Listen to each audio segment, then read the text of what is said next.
तुम्हाला माहिती आहे का मंडळी, फक्त 10 मिनिटात तयार होणारी ही झणझणीत चमचमीत शेवभाजी तुम्ही एकदा जर माझ्या पद्धतीने बनवून खाल्ली ना, तर तुम्ही नेहमी या पद्धतीने ही भाजी बनवाल, एवढी भारी लागते.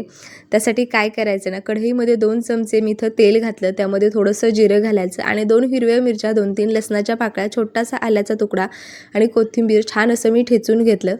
जिरं छान फुललं की तयार केलेलं हे हिरवं वाटण यामध्ये घातलं. त्यानंतर बारीक चिरलेला कांदा घातला. आता कांदा आणि हे हिरवं वाटण छान असं परतून घ्यायचं. तोपर्यंत मिक्सरच्या भांड्यामध्ये ना एक टॅमॅटो छान असा वाटून घेतलेला आहे. वाटून घेतलेला टॅमॅटो यामध्ये घालायचा. आता हे कांदा आणि टॅमॅटो छान असं एकत्रित परतून घ्यायचं 1 ते 2 मिनिटासाठी. त्यानंतर यामध्ये पावडर मसाले घालायचे. अर्धा चमचा इथं मी धना पावडर, अर्धा चमचा लाल तिखट, त्यानंतर थोडीशी हळद, गरम मसाला, चवीनुसार मीठ यामध्ये घातलेलं आहे. सगळं व्यवस्थित असं 1 ते 1.5 मिनिटासाठी परतून घ्यायचं आणि त्यानंतर यामध्ये गरम पाणी घालायचं. गरम पाणी घातल्यामुळे आपली भाजी ना चवीला खूप छान होते, चव बिघडत नाही. आणि थंड पाणी घातलं ना तर मग भाजीची चव बिघडण्याची शक्यता असते. त्यानंतर इथं मी मिक्स फरसाण घेतलेलं आहे, ते घातलं. आता हे फरसाण घातल्याच्या नंतर व्यवस्थित असं मिक्स करून घ्यायचं आणि झाकण ठेवून एक 5 ते 6 मिनिटासाठी ही भाजी शिजवायची.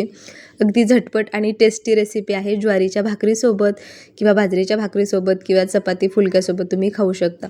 बघू शकता अगदी 5 ते 6 मिनिटामध्ये मस्त अशी दाटसर लपथपीत ही शेवभाजी तयार झाली. वरून भरपूर सारी कोथिंबीर घालायची आणि मस्त गरमागरम खायची. खूप भारी लागते. बरं, ही रेसिपी तुम्हाला कशी वाटली ते कमेंट करून जरूर सांगा. बाय.